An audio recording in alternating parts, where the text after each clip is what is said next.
think. Okay. Think this is working. Check my screen real quick.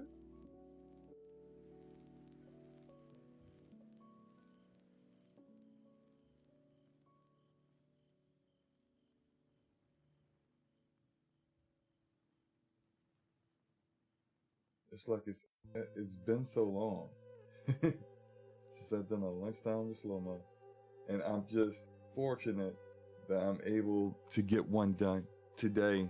Arcade in the house. What is good, sir? Hope you're having a good hump day, man. Myself, I have to admit, it's been a while because work has been crazy. So I had my surgery, which affected my speech for a while. And then right after that, work got so crazy that, like, even working from home, I just didn't have, like maybe it's for me, it's like this. When I stream, I want to give my full undivided attention to the stream. Everyone that, was gracious enough to come through. I don't like to get distracted with like work. And so when I do stream, it's typically at a time where I know that things are light enough at work. Or specifically for lunchtime with SloMo, that is. Light enough at work where I shouldn't be interrupted. And then even, there have been times where I've had to cut stream short because of that. But it's just been like over the past nearly month of so much going on work-wise that like it just wasn't possible to go live on anything and do anything when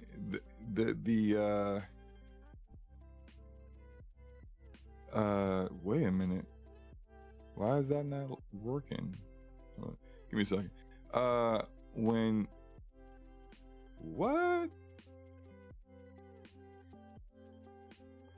What is happening? I feel like I got some Discord issues going on. Yeah, well. Okay, so as long as I'm not arguing about game endings, I'm good. Yeah, hey, I saw the exchange. I didn't think it was it didn't seem heated to me on that stream, and for those who don't know what me and Arcade are talking about, I streamed Slay the Princess, which was an awesome stream. If I do say so myself. Awesome stream last Friday, and I guess in the comments you guys were kind of debating on what was possible with all the multiple endings and stuff, and it's I think a healthy debate's good, just as long as it's respectful, and everyone just realize we're just talking about video games, man. It ain't gotta be that serious, but no, it's weird that my Discord icon isn't like it's not now. It lights up. Freaking Discord, I just can't stand Discord sometimes.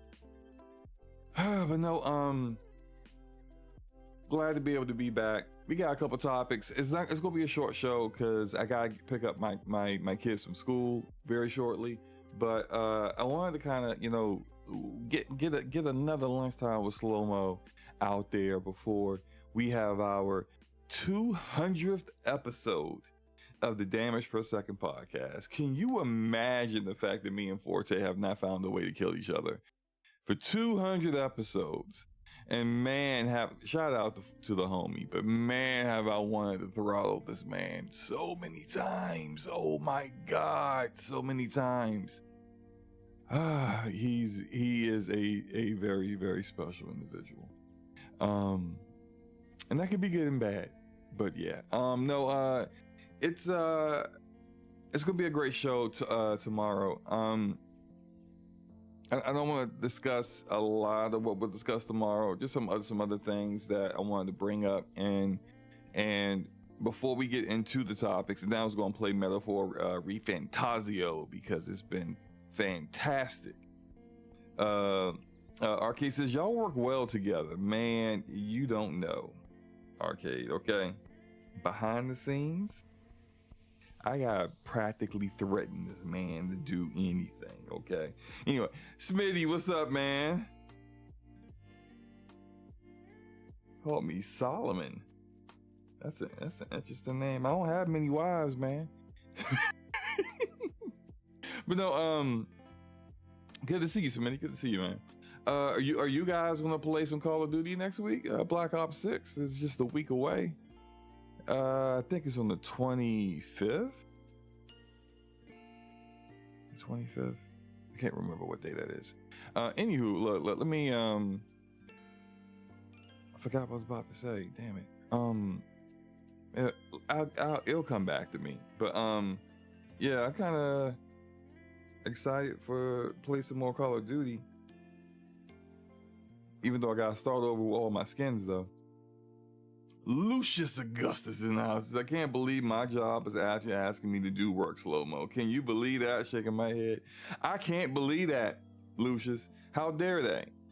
They're supposed to pay you to pretend like you're doing work. That's how it's supposed to work.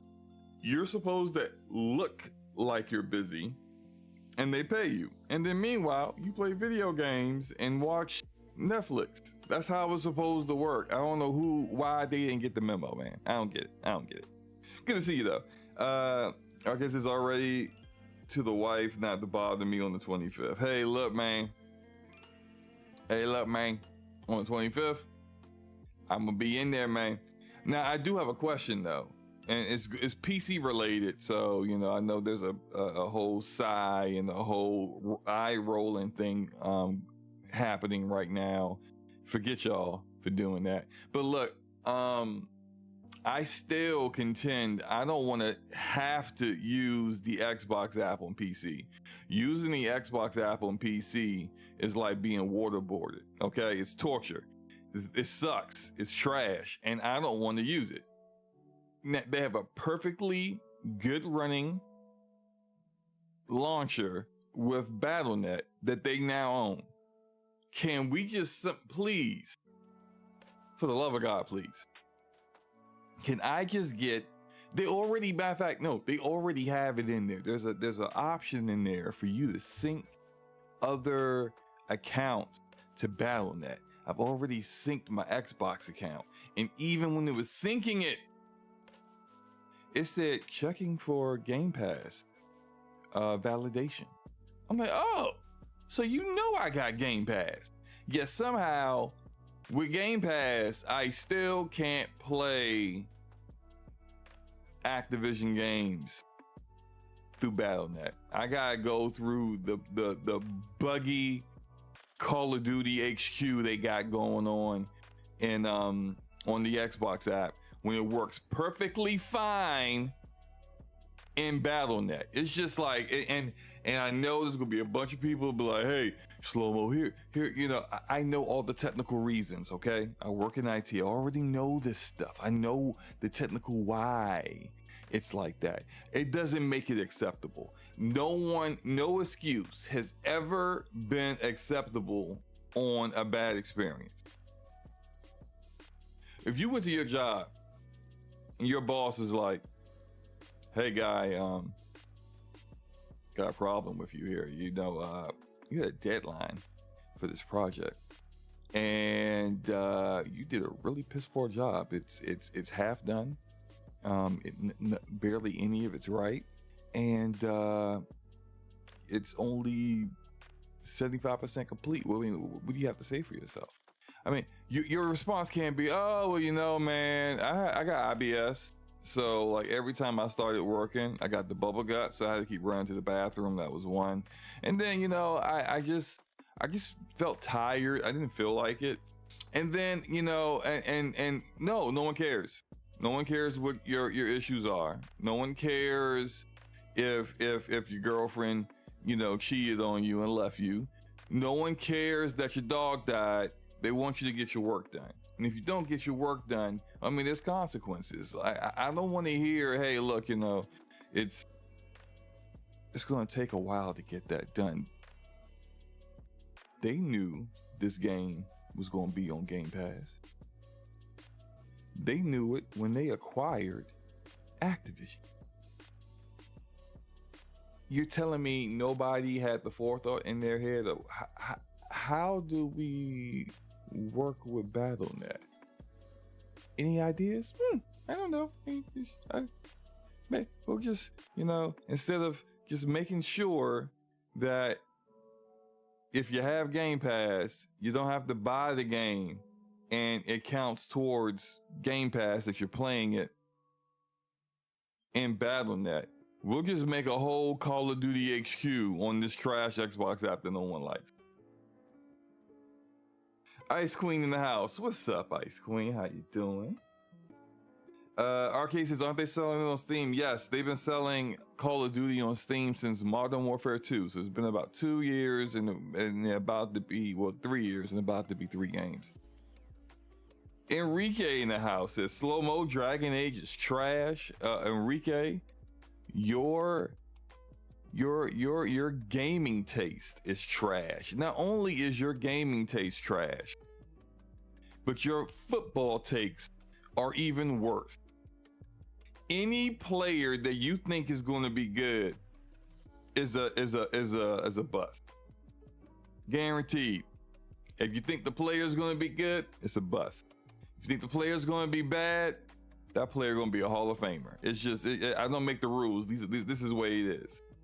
Enrique with the lies. Bro, you wanted Drake May. No, Enrique, you wanted Drake May. I wish y'all could see this. Matter of fact, I think I got the receipts. I think I actually screenshotted when you tried to tell me Drake May was going to be better than Jaden Daniels. And I just couldn't believe what I was reading. And then I remembered this Enrique, right? So, of course, it's a bad take.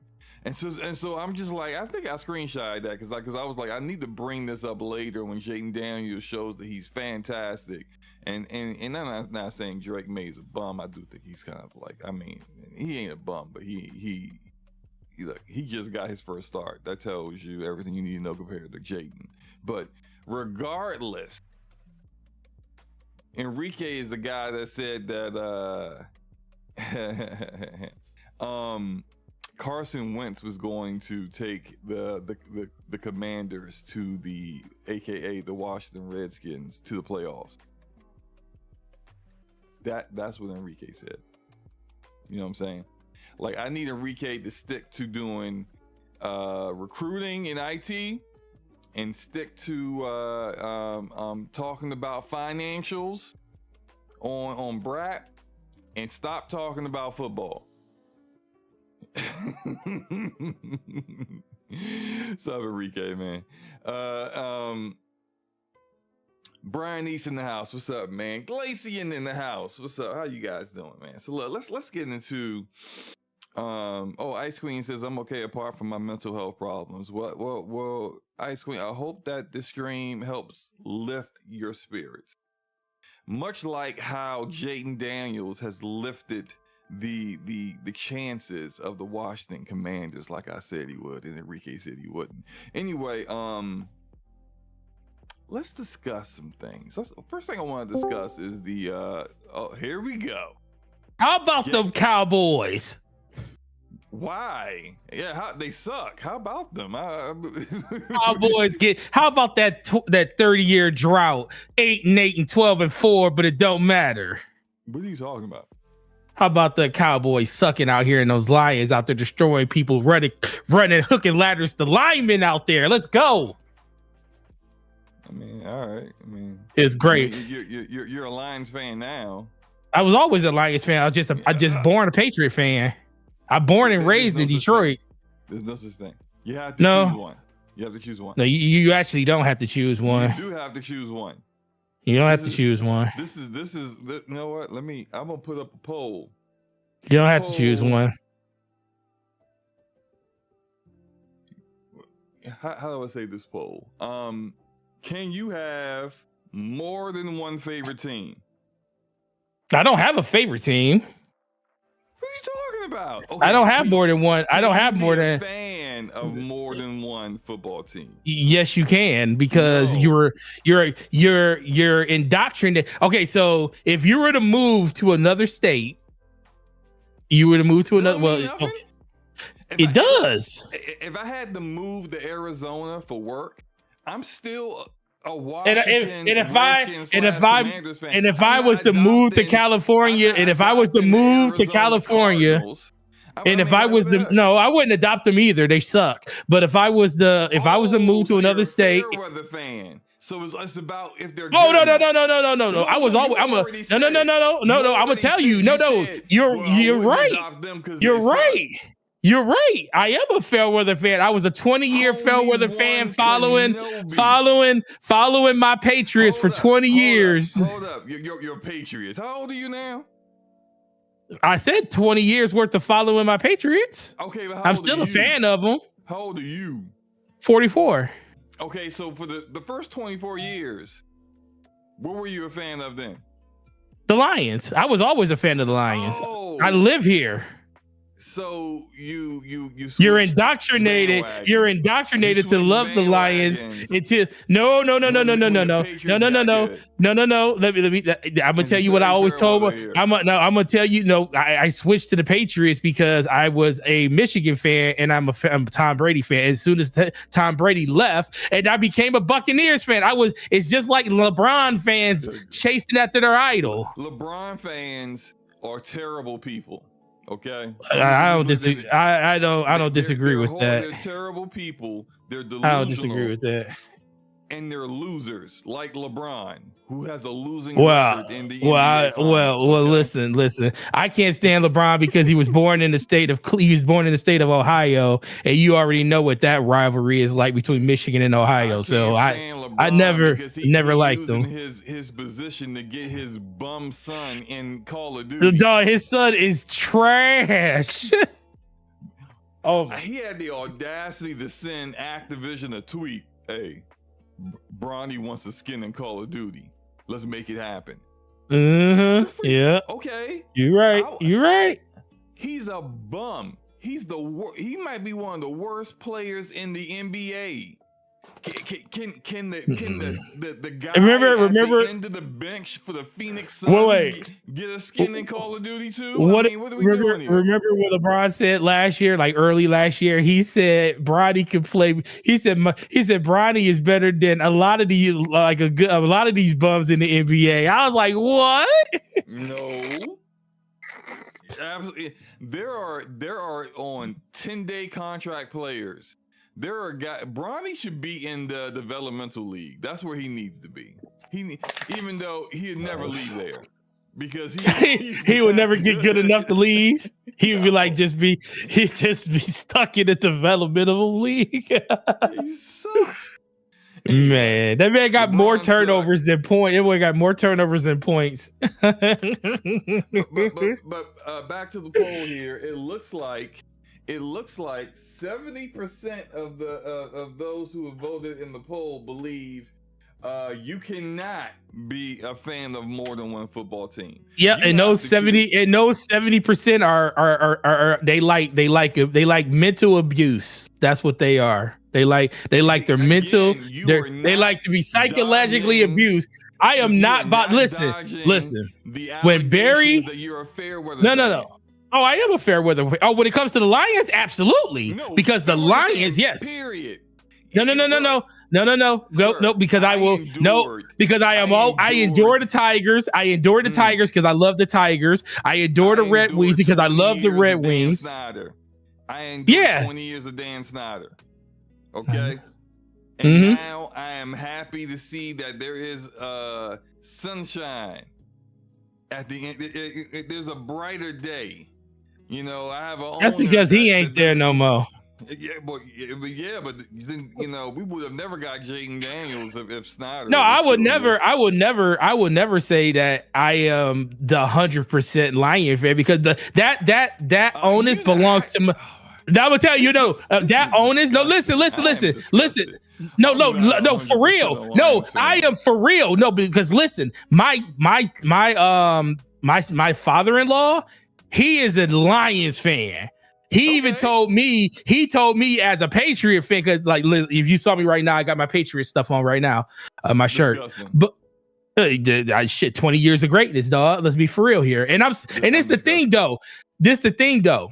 I don't know. I don't know if I told you this story, but yeah, I was a fan. I became a fan of the Patriots because of Tom Brady. After three Super Bowls, I still didn't feel like I was a fan of the Patriots. It was just more of a fan of Tom Brady. But the year that they played the Giants, I was at my dad's house, and it was the Super Bowl. And when Tom Brady, it was like on the last drive, they scored. They're trying to come back and win the game. When I knew in my heart that game was over and we were going to lose 18-0, I literally a tear came down my eye, bro. I was upset. My wife was standing next to me. She was like, "Are you about to cry?" I was like, "Bro," at that moment is when I felt no idea what this gameplay is. I don't know either. No, okay. But at that point is when I knew I was like more of a fan of the team than just Tom Brady at that point. So I have even though the Patriots suck, right? They suck horrifically right now. I still watch all their games. I still root for them and everything. But this is the thing I always told my dad. I said there is only one team only that I would never pick against if the Patriots played them, and it was the Detroit Lions, because I can't go against my home team. If they were to play in the Super Bowl, I have to go with the home team, no matter what, because I grew up a Lions fan. I just can't stand losing. That shit sucked for years. You guys are listening to all this excuses. It ain't excuses. There's the only team, I will tell you this, the only team outside of the Tigers and the Red Wings, because I never wavered on those. The only team that I've never wavered on in like football is the Michigan Wolverines. I never wavered on them. They suck. In the last 3 years have been awesome. I will give you Michigan. You are a Michigan Wolverines fan. That's it. That's the only fan that you are. I never wavered on that. Okay, I'll give you that. Now look, since you're here, what's up? I got like 20 minutes before I got to leave to get my daughter. Oh, actually 30. So I just happened to see that you were doing a lunchtime with SloMo during way after lunch. But okay. No, it's not. What is considered lunch? Lunch is like 11 to like 1. Anywhere between 11 a.m. and what 4 and 2 p.m. is lunchtime. Okay, I'll give you that. Because I used to eat lunch regularly at 2 p.m. I used to go into the office because I would come in later, and I did too. To later, and so that was lunch for me. But then in the times when I used to come in super early, I'd be at work at like 6, 7 in the morning. I'll eat lunch at like 11 noon. Yeah, you're right. So you're right. It all depends. You know what I'm saying? Anything after 3 p.m. that ain't lunchtime no more. You're getting close to dinner time. I don't know what you want to call it. I don't even know what you call brunch. Brunch is isn't that a mix of like breakfast and lunch, right? Yeah, that's like that 8 a.m. to 11 stuff. I mean, that might as well be breakfast. Yeah, see, like, I don't know. I couldn't do brunch time with SloMo because it just sounds too aggressive, too like, Look, I'm a light-skinned brother, but it sounds too light-skinned. Are you light-skinned, SloMo? Yeah, I am. So, but I don't need people to just know I'm light-skinned based upon my actions. You know what I'm saying? They just like, oh, I can tell he light-skinned. This man did a brunch time with SloMo. Like, nah, I can't do that. But anyway, look, we got some discussions here, right? What happened? No, nothing really. But, well, you said some discussions, like some stuff happened. I mean, well, one thing happened, but we're gonna talk. We're gonna talk about that on our 200th episode of DPS. Yes, we are. So the one thing tomorrow night, 9 p.m. and some executive leadership changes at Xbox is something we're gonna discuss, but not now. We'll discuss that tomorrow. Yeah. I know about that. Yeah, go ahead. Right now, we're gonna talk about the fact that there's an Until Dawn movie coming, and we already got the date and everything. And I shout out to everyone that came through on the stream for that. We streamed it, or the streams, because we did 3. We did 3 streams 2 weekends ago, back to back to back. had an awesome time, even though the game wasn't quite the kind of remake that you expect. Typically, when you expect with a remake, you expect it to be like head and shoulders better than the original game in like every way. And it really wasn't that. Plus, it was kind of buggy. And also, sales-wise, it looks like it's not done very well. So my thoughts here about this, and then let me kind of pitch this to you, Forte. Mm-hmm. Has Sony kind of bit off a little bit more than they could chew with this IP? Because I love Until Dawn. I know you do. Really enjoyed that game, but then like they out here, there's rumors they got a sequel being made by Fire Sprite, I think. Yeah, Fire Sprite, I think is doing that. They got a movie coming out, and then they did a remake. That's a lot of an investment into one IP when like stuff like Bloodborne can't even get a 60 FPS pack. For PS5, like people are, they're like, hey, look, if you're gonna bring a PlayStation game back, can I get Gravity Rush? Can I get like Killzone? Can I get Resistance? Can I get like people can name go down the list of games they would like to come back, but you brought back Until Dawn, and so with all that investment in it, I mean, I got my ideas of why they chose Until Dawn. Why do you think they chose it?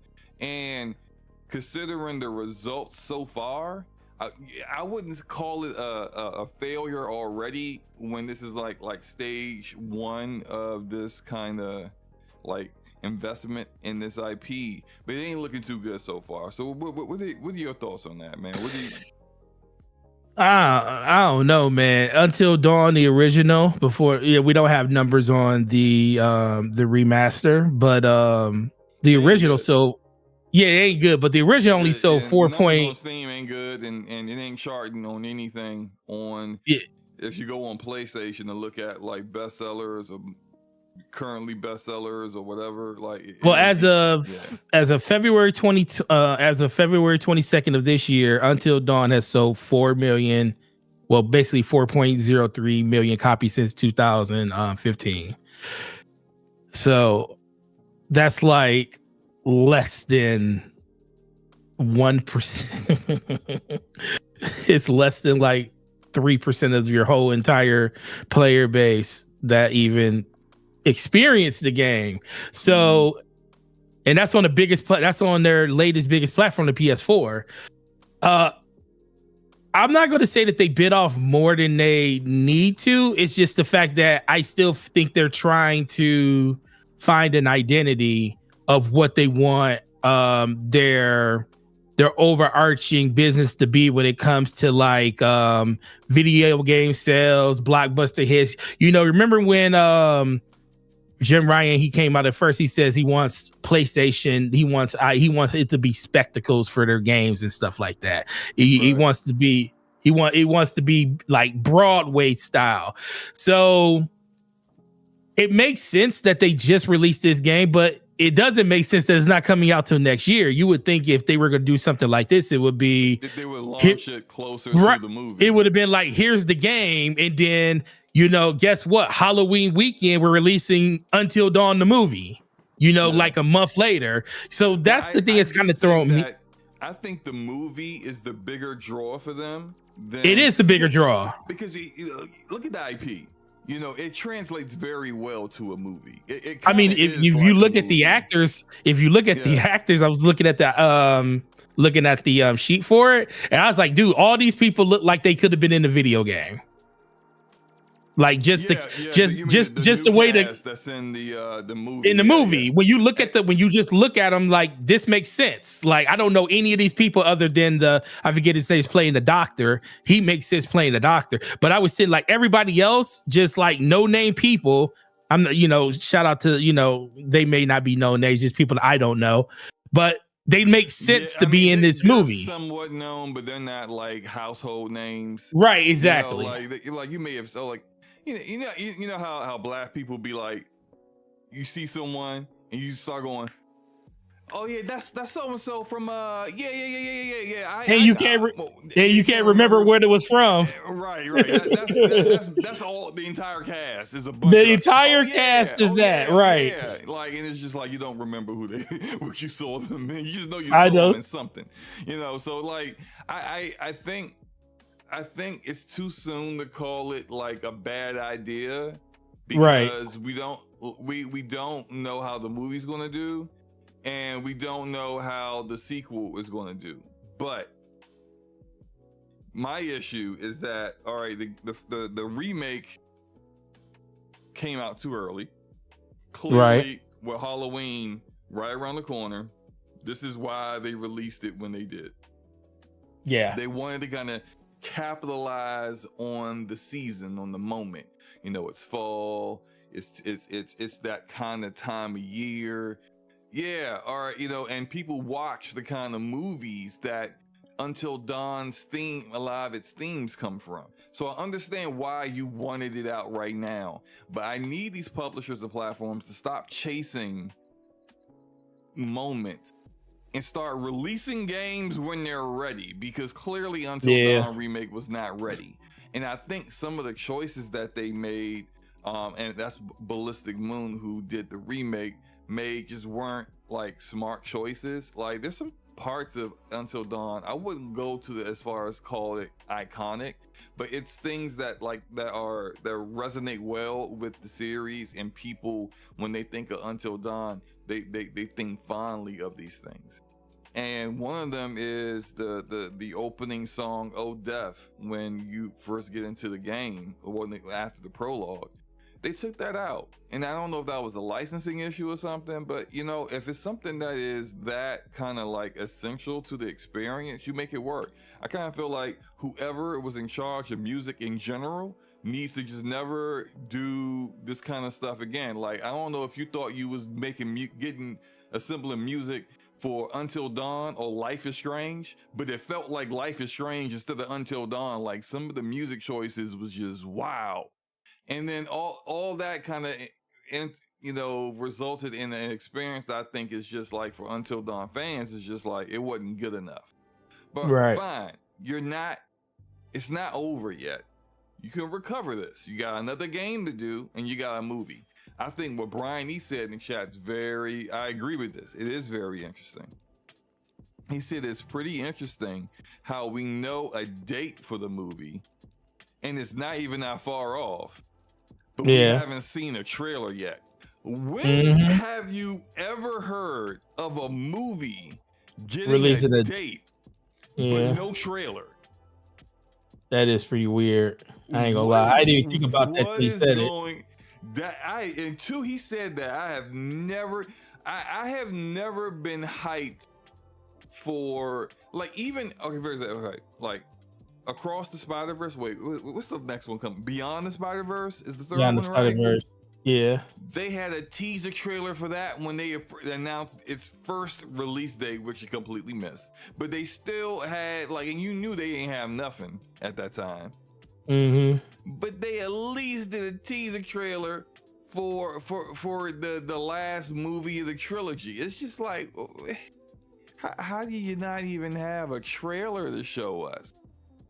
That's weird to me. So I don't know. Like, I kind of feel like we might not get that final part of this. We might not get that sequel until if this remake continues to bomb the way it has, and the movie doesn't do good either.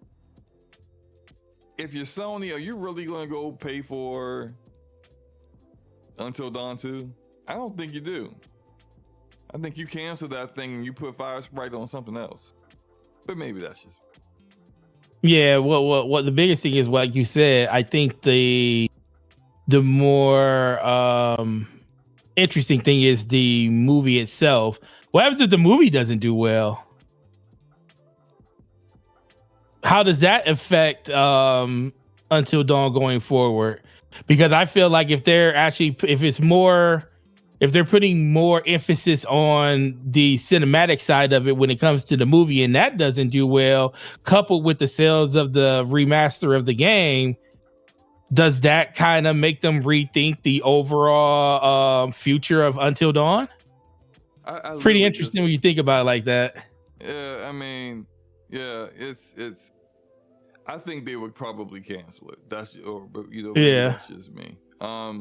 Anyway, look. I mean, it also comes down. What else do they have, though? I mean, they're not telling us anything. We know they got stuff, but what is that stuff?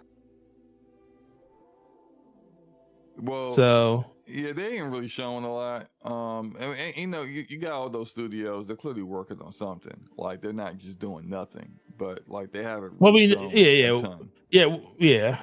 You know, we got Spider-Man, a Spider-Man movie coming. We know we got the Venom tie into that. We know we got season 2 of The Last of Us coming up. Yotai. So we know we got some movie cross or TV show crossovers, some games coming. But like I said, we know we got the stuff for Horizon that's coming. So we have a lot of different adaptations of tie-ins coming between cinema and video games. But ultimately, I feel like a lot of what they're choosing to push is more about like that crossover appeal than anything. Like, I mean, they did Twisted Metal TV show, but they did that because they were also doing a game for Twisted Metal, which got canceled. They everything. Not saying everything, but a lot of stuff that gets pushed seems to get pushed for a particular reason with them. And it's because what does it provide beyond just a video game? Can we make action figures off of this? Can we make an animated series off of this? Can we make a movie? Can we make a live action TV show with HBO?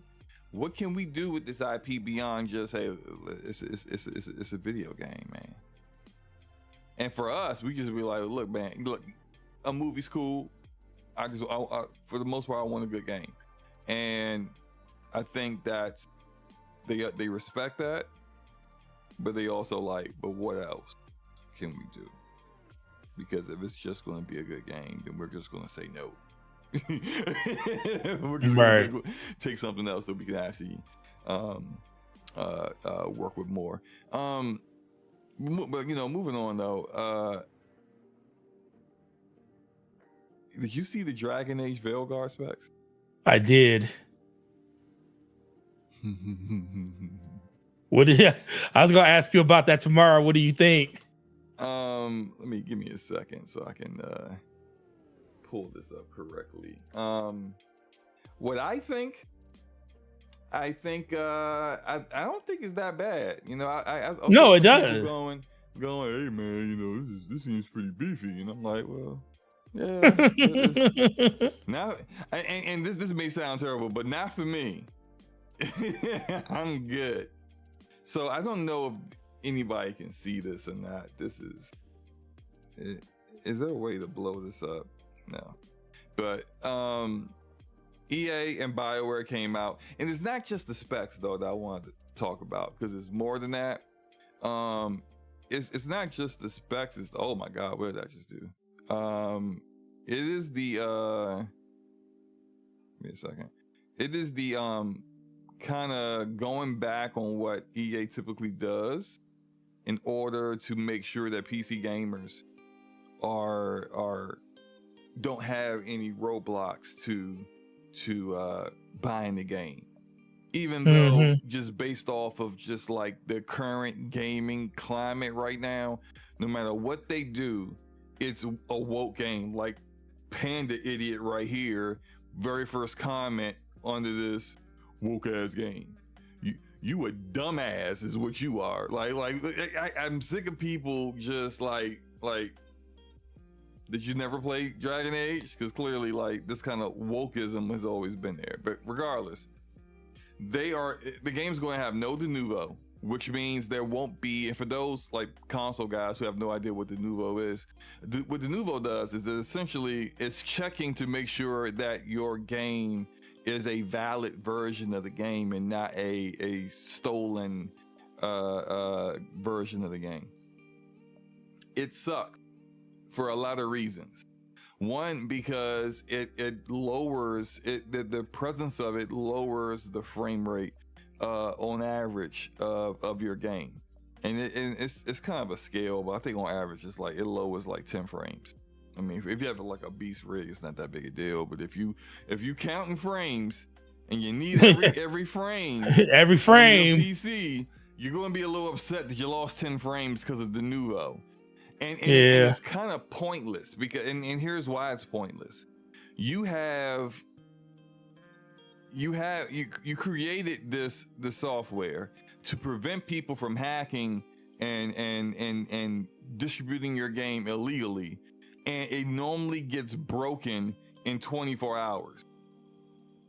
So the people that you did this to stop from stealing your game are still stealing your game, and it don't got Denuvo on it.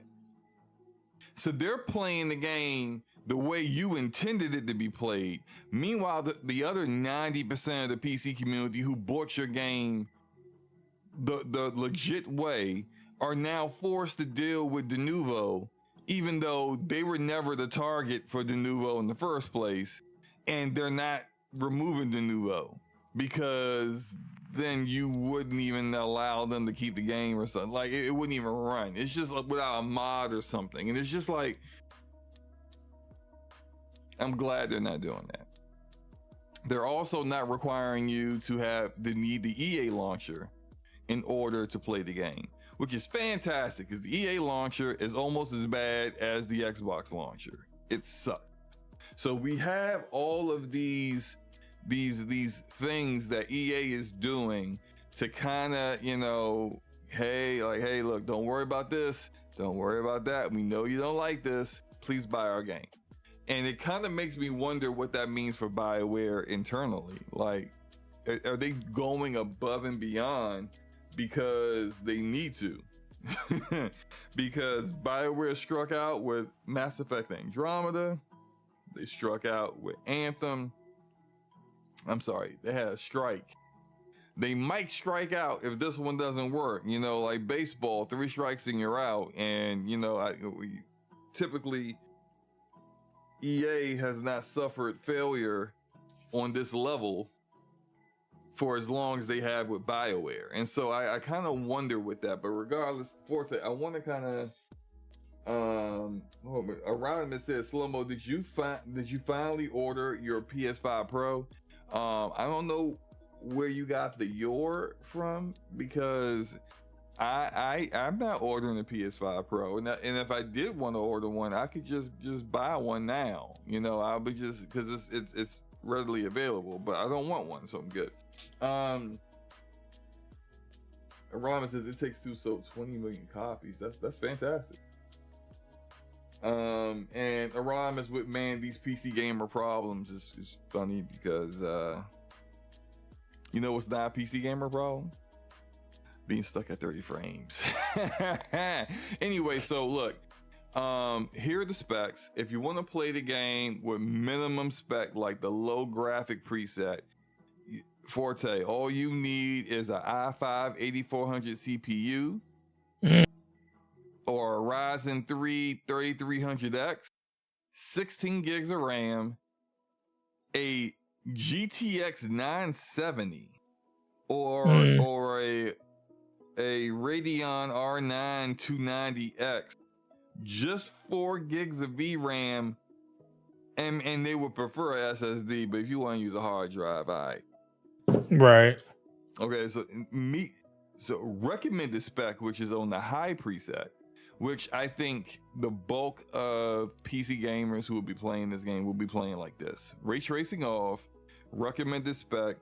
They say 1440p 30 FPS, but we understand like these kind of PC requirement sheets are based upon using, specific presets. That's the high preset. You could probably optimize the experience and still get 1440p 60 FPS, but regardless, they're saying an i9 9900K. Now that was a flagship CPU for Intel back in like 2019, I think. So it's pretty old. Essentially an 8-core, 16-thread CPU is what they're saying. A Ryzen 7 3700X, 16 gigs of RAM, a 2070, not even a super, just a 2070 or a 5700 XT, and just 8 gigs of VRAM. So if you got one of those NVIDIA cards, like a 3070 or something, that's only got 8 gigs of VRAM, they're saying you should be fine. I would not trust that, but that's what they're saying. And everything else going forward is requiring an SSD. And frankly, if you out here playing games on a hard drive in 2024, oh man, there's no one to blame but yourself, because you're being cheap for no reason.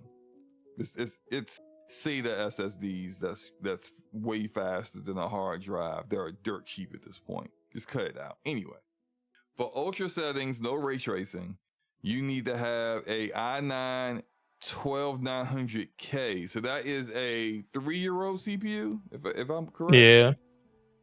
Or a Ryzen 9 7950X. You need to have 16 gigs of RAM.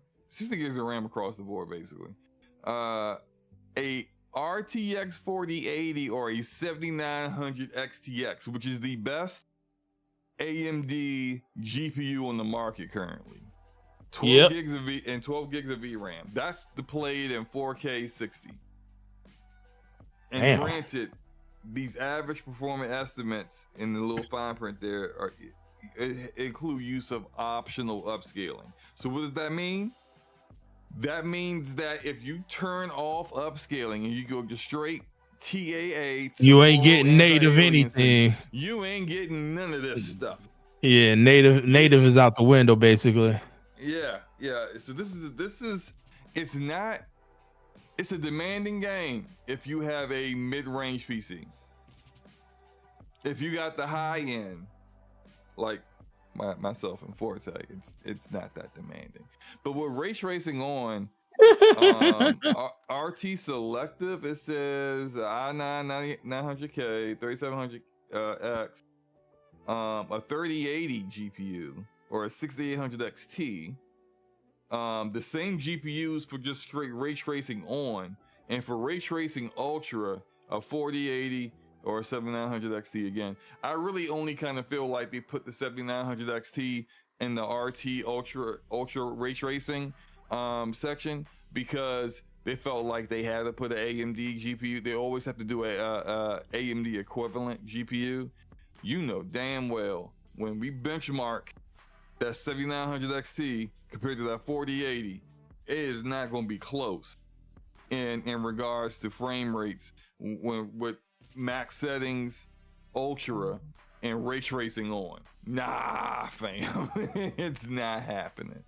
But I think these are pretty interesting specs, man. What do you think, man?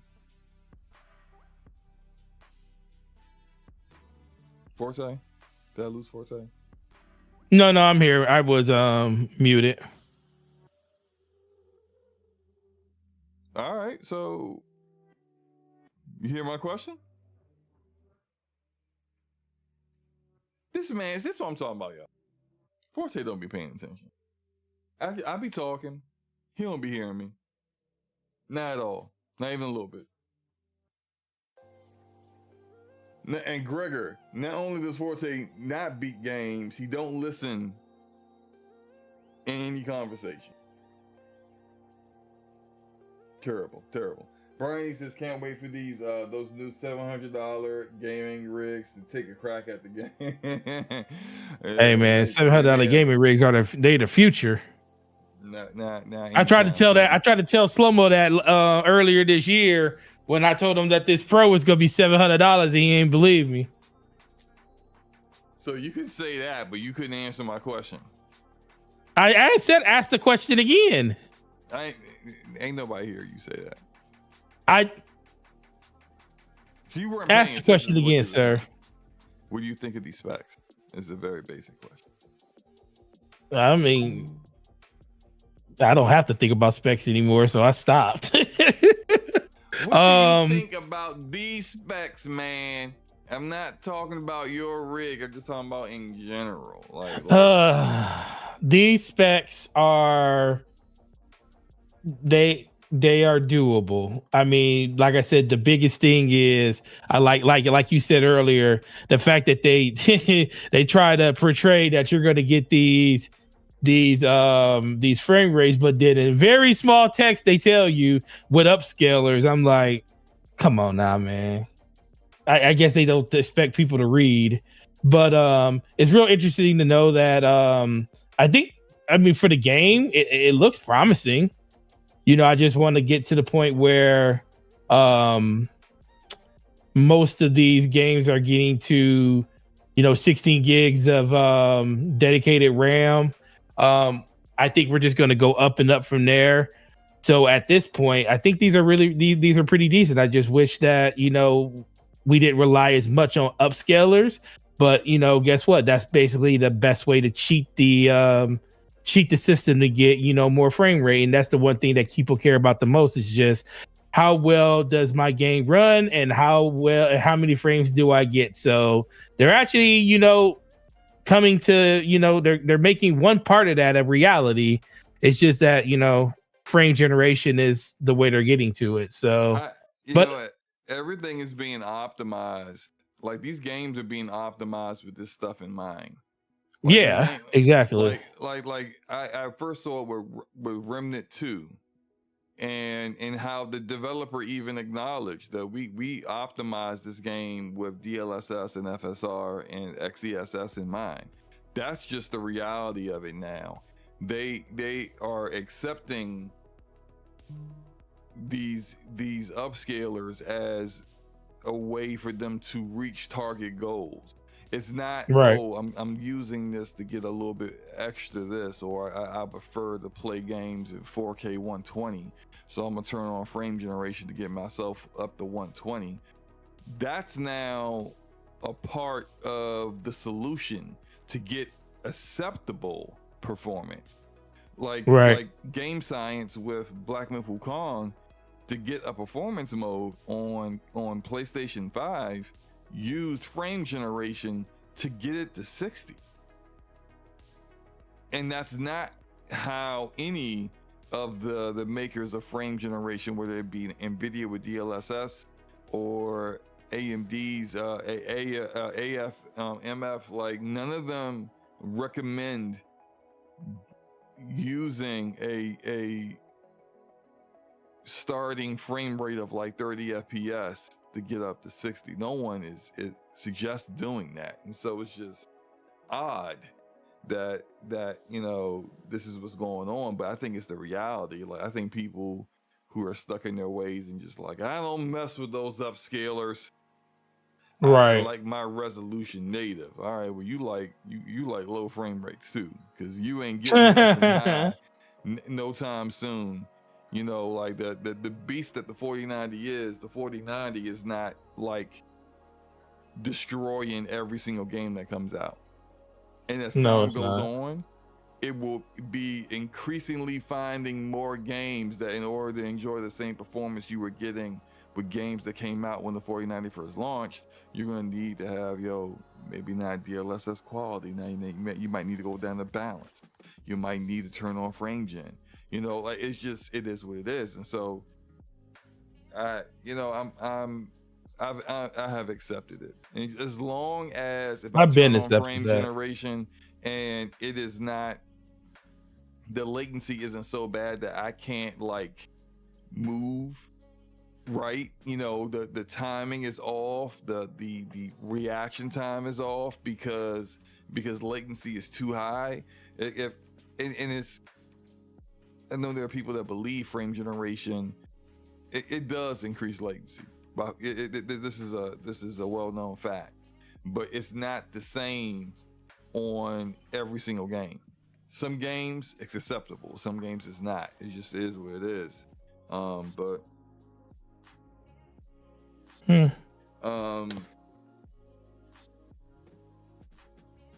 Rodman says, to be fair, SloMo, you were just saying a bunch of numbers and letter specs. My eyes were glazing over. Well, oh my God. You know all about glazing.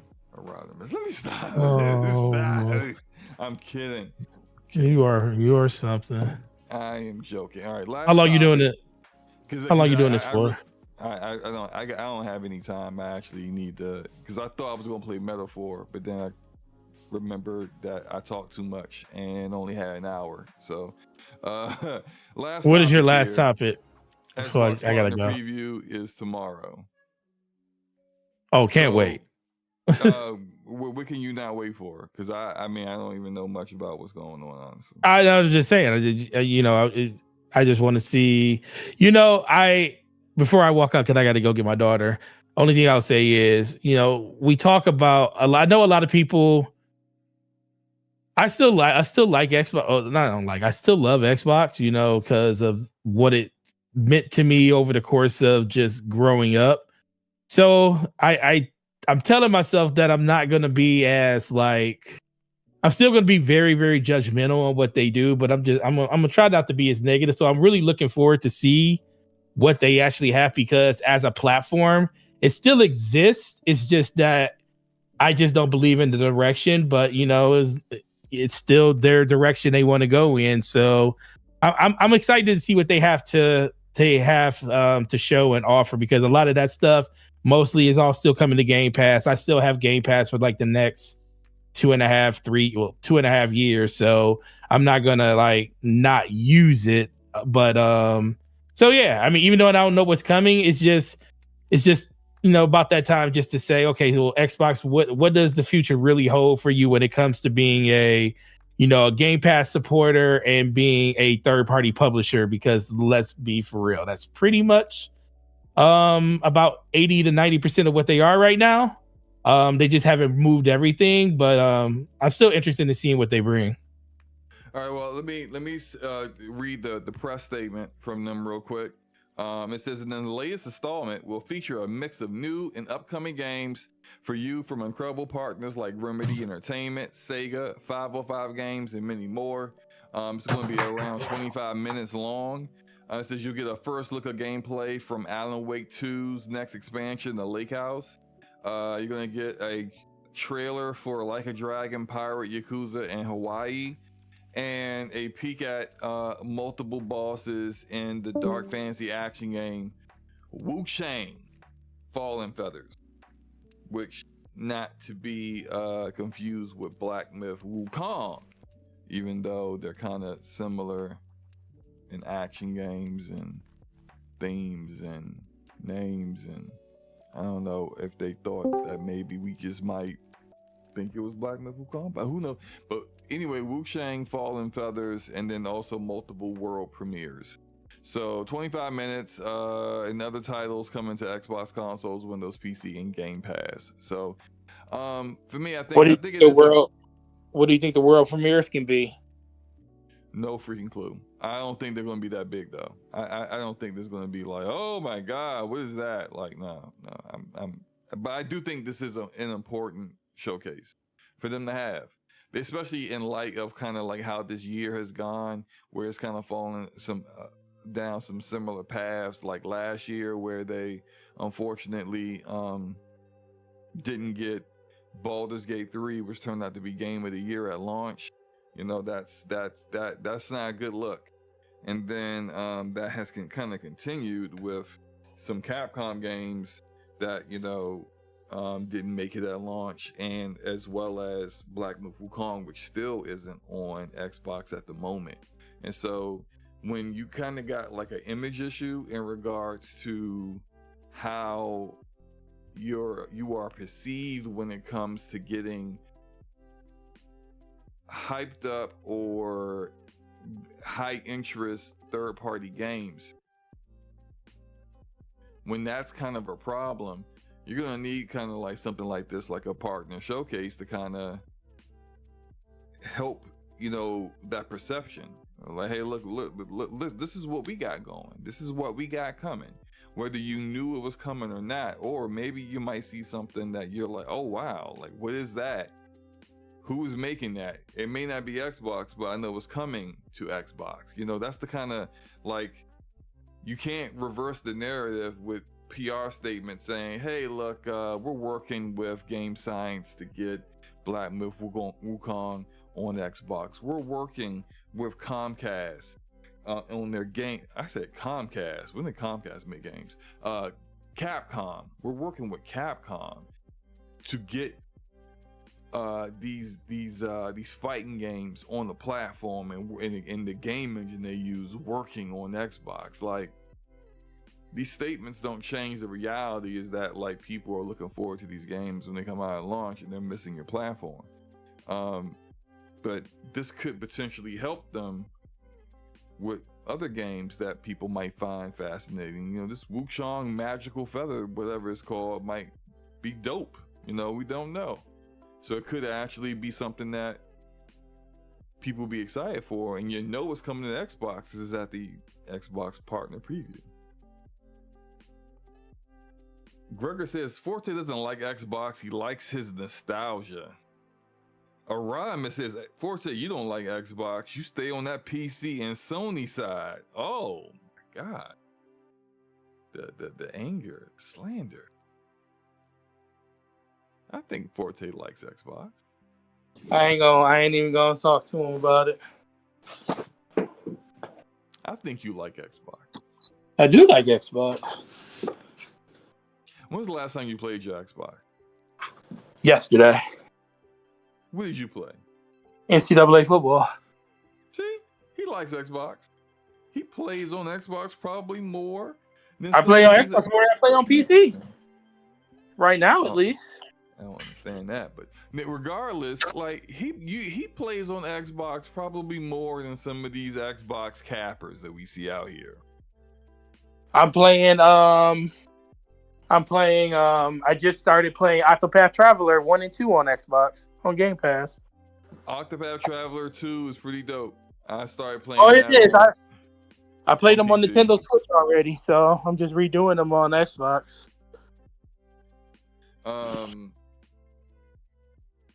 I own Octopath Traveler 2 on Steam. Is that in Game Pass? Yes. I don't think so. It is? It is. Oh, okay. Yeah, that's cool. Well, Aramis says Forte. I don't see your name pop up on my screen. Now, Aramis, I will say this. Every time I look in my Xbox app, I see Forte playing college football on Xbox. So he's on there. You know, I don't know what to tell you. But I will say this. I wish I had more time. I wish I was able to get on here sooner, because then I would show you guys how fantastic Metaphor. Matter of fact, I'm gonna do it anyway. I got like 5 minutes. We playing some Metaphor Fantastico. That's what I know that's not the name, but that's what I call it.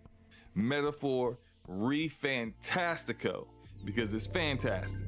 Been having a lot of fun, man. A lot of fun. All right, I'll see you later. All right, later, bro. Later. I am probably for those to give context to those who are playing the game and probably wondering where I'm at. I am. There we go. There it is.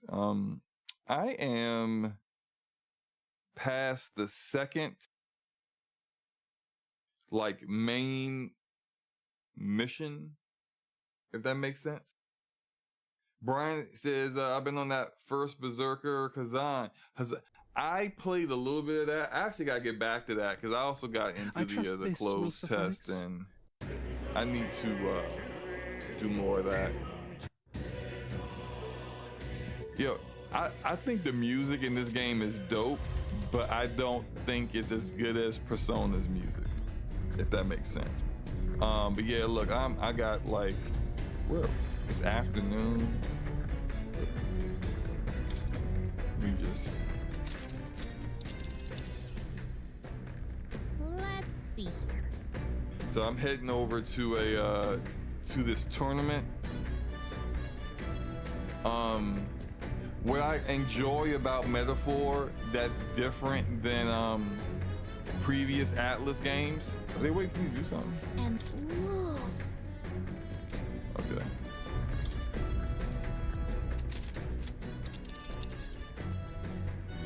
Oh god, I didn't mean to do that. Let me go talk to Scroll.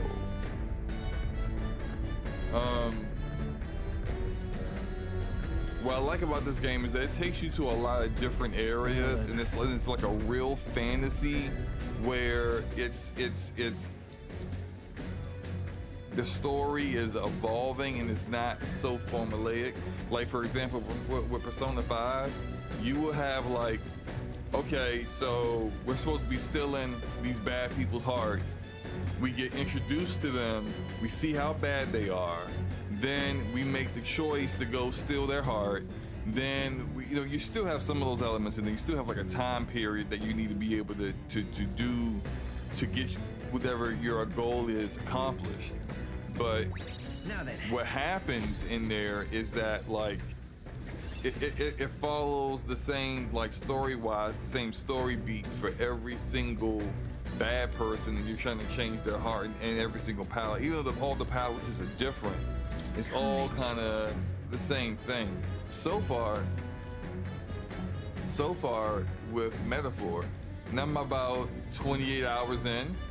So far, it hasn't been that like, you know, just the same formula over and over and over again.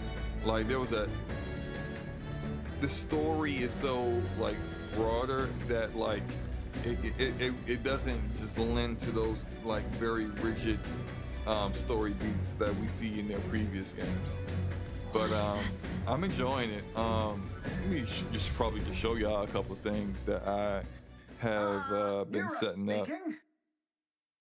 This black guy with this his mutton chops turning into a beard mustache thing is just the weirdest thing I've ever seen.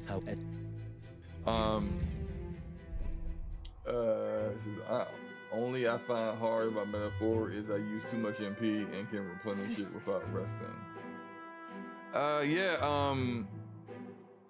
Yeah, that's what makes the dungeons more challenging is the limited reserves for MP, and buying the items to kind of like replenish that while you're out in the field or in the dungeons are pretty expensive. At this point now, I think there is a bit of a struggle in the beginning for people when you have limited characters, limited archetypes, and then you haven't mastered any of them yet. So your skills and your spells are typically pretty low and weak. You gotta use a lot of strategy in the beginning to be able to kind of beat some of the bosses that you're attempting to fight. At this point though, now I'm just kind of like bodying everything. Now I know that's like, I'm still probably fairly early on. Everything okay? And I think this guy, I don't know why I gave him my name, because this dude got exudes light skin energy like crazy. I just yeah, he's just so passive. Anyway, I think right now I'm starting to get to the point where I'm starting to get all the prerequisites you need to unlock other archetypes that are better than the base ones that you started with. And so with Hulkenberg, I have Magic Knight now. He said turn on auto combo. Yeah, I might as well. There we go. With the main character, I have Magic Seeker, and I'm currently what did I do with Stroll? Stroll I've been kind of using a lot in a lot of different ways, and I think I currently have him back on Warrior now, so that I could unlock now then, what is the evolved version of Warrior? I can't think of the word right now, but I just got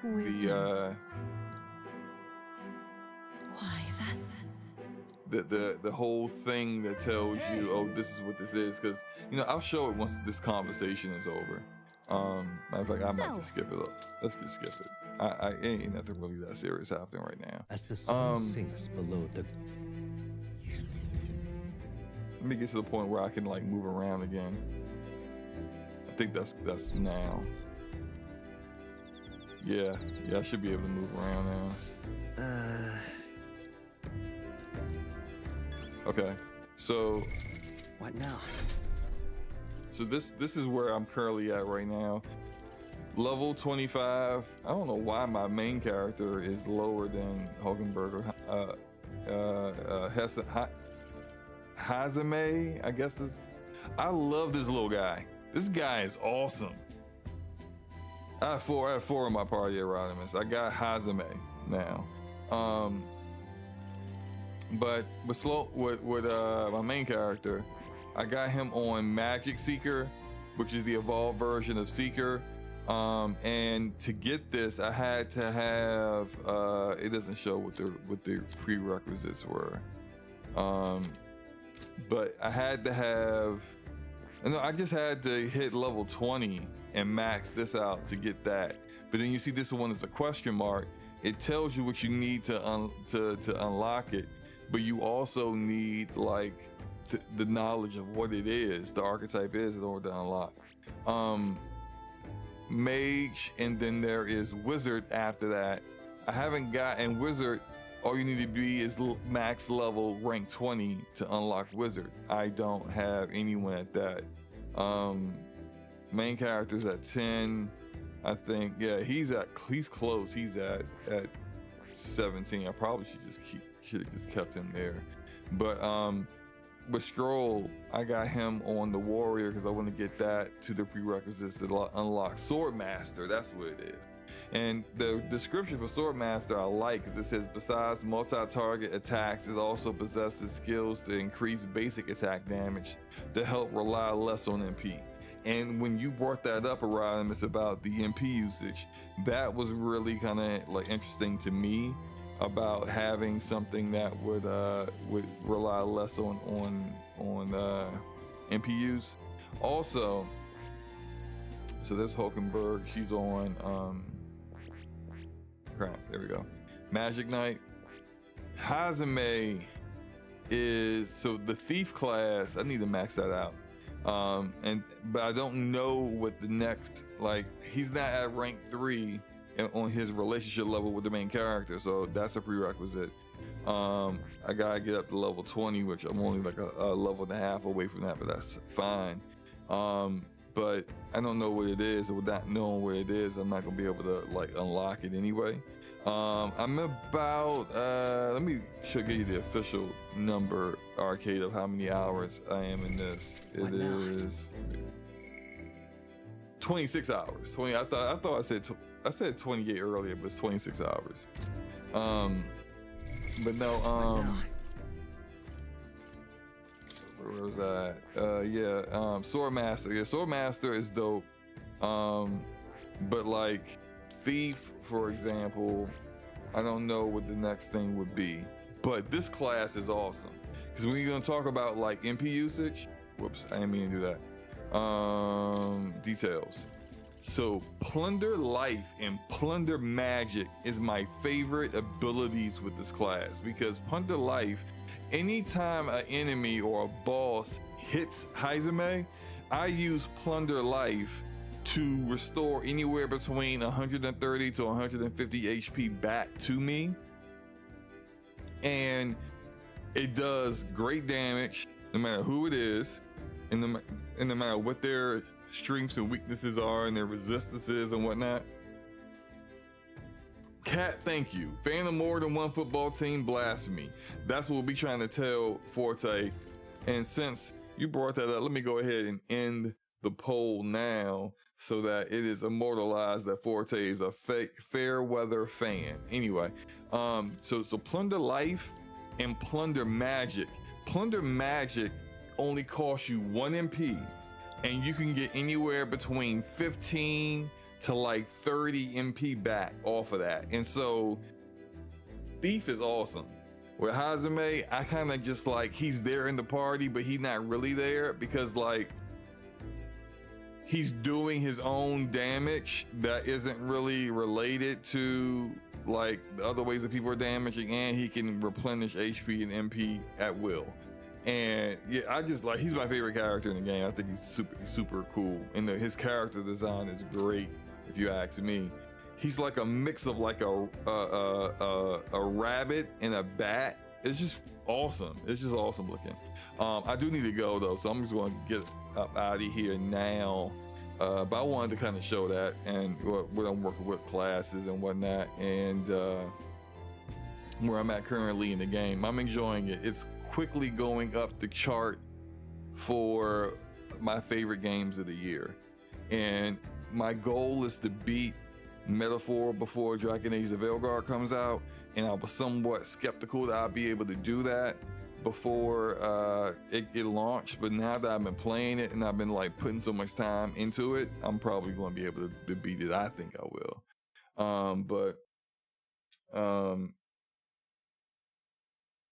Gregor says, I think you could be fans of rival team players, though. Yeah, I'm fine with that. Being a fan of an actual player, and not like I was a fan of Barry Sanders, but I would never call myself a Detroit Lions fan because I thought Barry Sanders was dope.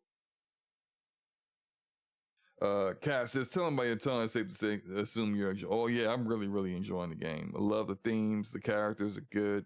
I have very little complaints with Metaphor right now.